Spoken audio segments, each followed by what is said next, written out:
Praise the Lord. सभी विश्वासी समूह को नमस्कार।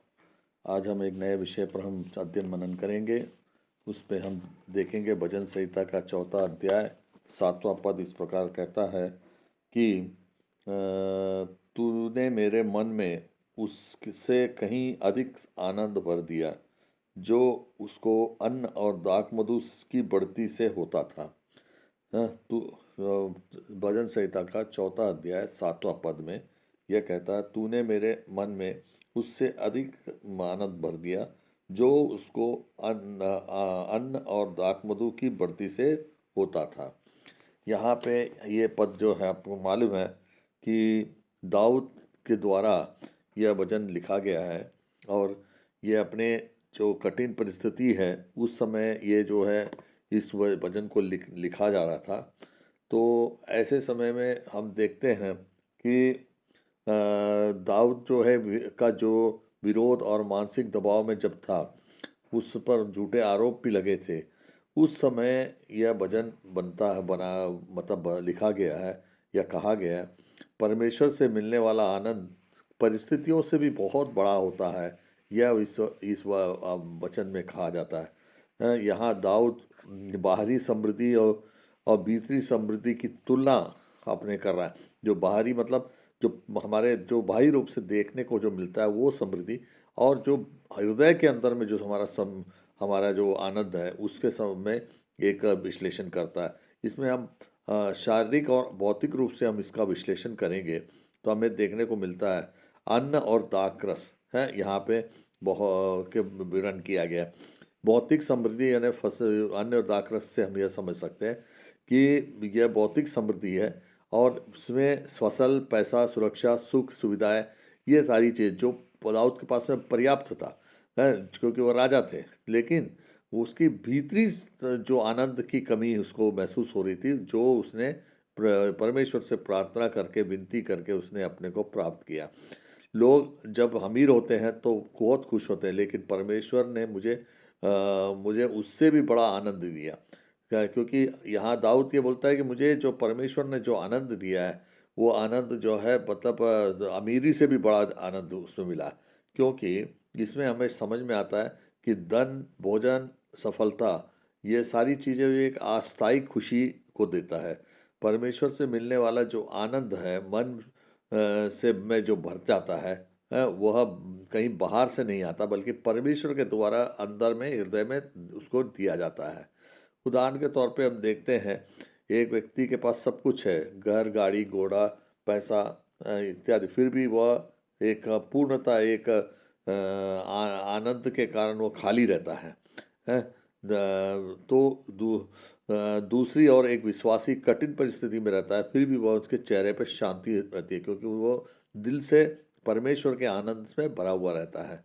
भाइयों, इसमें अपन ये देखने को मिलता है क्योंकि खुशी जो होती है वो बाजार से नहीं आती है, बल्कि परमेश्वर की उपस्थिति से हमारे हृदय में वो आता है।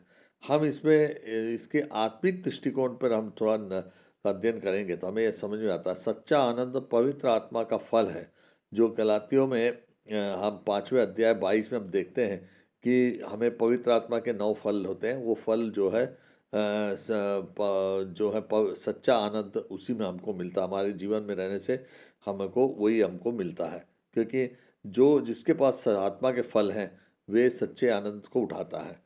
यह आनंद जो परिस्थितियों पर हम निर्भर नहीं होता। हमारी बाहरी परिस्थिति कैसी भी रहे या कितने भी हम पाप में डूबे रहे, जैसा भी रहे, हम परेशानी में रहे, दुख में रहे, कष्ट में रहे, फिर भी लेकिन हमारे हृदय में परमेश्वर का आनंद है तो हम आनंदित होंगे। जबकि बाहरी परिस्थिति कितनी मजबूत रहे लेकिन हमारा हृदय आनंद से नहीं भरा है तो हम आनंदित नहीं रहेंगे। बाहरी आनंद बदलने से हमारे जो परिस्थिति दिल की आनंद नहीं बदल सकती। हम कितनी भी परिस्थिति को बदल दें, जो मेरे मन में यानी बोलने से ये साबित होता है कि वो भीतरी परिवर्तन की बात करता है। परमेश्वर स्वयं आनंद का स्रोत है। आत्मिक संदेश से हमें इस संदेश से हमें यह पता चलता है संसार हमें खुशी देता है लेकिन परमेश्वर हमें आनंद देता है। खुशी परिस्थिति से जुड़े हुए होते हैं लेकिन आनंद परमेश्वर से जुड़ा रहता है। तो इसलिए हमें आनंद को प्राप्त करने के लिए हमको प्रयास करना है। जैसे उदाहरण के तौर पे हम देखते हैं पौलुस और सिलास जेल में थे, फिर भी भजन संहिता जो है सब भजन को वो गा रहे थे। और जो प्रेरितों 16 में हमको देखने को मिलता है, क्योंकि उनके मन में परमेश्वर का आनंद भरा हुआ था। उसी तरह से हम शैतानी दृष्टिकोण से हम इसको देखेंगे तो हमें धोखा और हमें और परमेश्वर के विरुद्ध की बातें हमको देखने को मिलती है। पर शैतान जो कि झूठ का सहारा लेता है, अगर मेरे पास धन है, सफलता है, आराम है, मिल रहा है, तो तब शैतान ये कहता है तू खुश रहेगा। लेकिन ऐसा नहीं है, परमेश्वर की ज़रूरत नहीं है। अब बस अन्न और दाखरस अपने को चाहिए।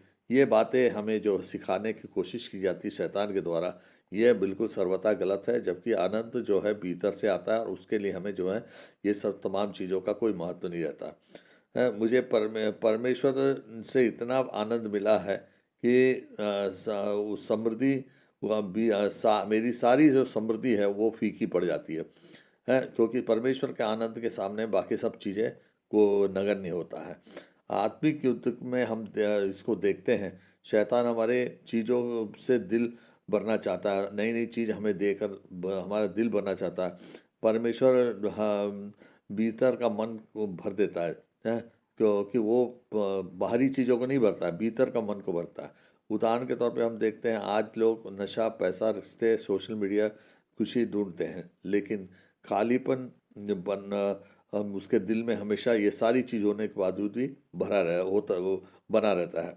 शैतान केवल नकली आनंद को देने की कोशिश करता है, लेकिन लेकिन असली आनंद को वो नहीं दे पाता है। तो उसी तरह हम अपने देखते हैं इस यहाँ पे आज संदेश में, जब जब तक ठीक ना हो तब तक परमेश्वर का आनंद दे सकते हैं। हम जो है परिस्थिति हमें ठीक नहीं है, तब तक हम अपने आनंद को ले लेंगे। सच्चा आनंद परिस्थिति नहीं बल्कि प्रभु बदलता है। अगर हमारा मन खाली है, हमें समाधान चीज़ों से नहीं बल्कि प्रभु से हमें वो प्राप्त हो जाएगा। है जो हम देखते हैं इसमें, हम इस वचन के माध्यम से जो आनंद दुनिया नहीं दे सकती, वह क्यों नहीं दे सकती? ये क्योंकि दुनिया का आनंद अस्थायी होता है और परमेश्वर का आनंद स्थायी होता है। परमेश्वर के धोखा, शैतान एक हमेशा धोखा देता है जो बाहरी सुख को देकर हमें मूर्ख बनाता है, जबकि मसीह जो है भीतरी आनंद को देकर हमें स्थायी बनाता है। अब परमेश्वर से हम इस सब वचन से हम ये समझ सकते हैं, परमेश्वर से मिलने वाला आनंद संसार की सारी समृद्धि से बढ़ा रहता है। ये हमें समझना है, क्योंकि परमेश्वर जो है हम सबको जो है भीतर से आनंदित करके हमें स्वर्गीय सुख देने की और स्वर्गीय स्थिति में हमें पहुंचाने की कोशिश करता है, जिसके लिए हम सबको तैयार रहना है और हम परमेश्वर के आनंद में हम लवलीन रहना है। हमें जो तभी ईश्वर हमें सबसे खुश रहेगा और तब हम उसकी आराधना स्तुति करते हैं और उस आराधना स्तुति से हमारा जीवन तृप्त रहता है और हमें जो है आगे चलकर हमें जो है मतलब स्वर्गीय आनंद प्राप्त होता है। और इस सब के लिए ये वचन जो है हमको उपयोगी हो जाए हमारे निजी ज़िंदगी में भी। और जिस तरह से दाऊद राजा को सब कुछ सुख होने के बाद भी वो भीतरी आनंद के लिए वह ललायित था, वैसे ही हमें भी ललायित रहकर प्रभु के आनंद के लिए हमको ललायित रहना है। इसी वचन के साथ ये सबको प्रयोजन हो जाए, ये विषय को हम चाहते हैं कि हम सबके जीवन में ये उतर जाए। और इसी के शब्दों के साथ मेरी अपनी वाणी पे विराम देता हूँ। Thank you. God bless to all.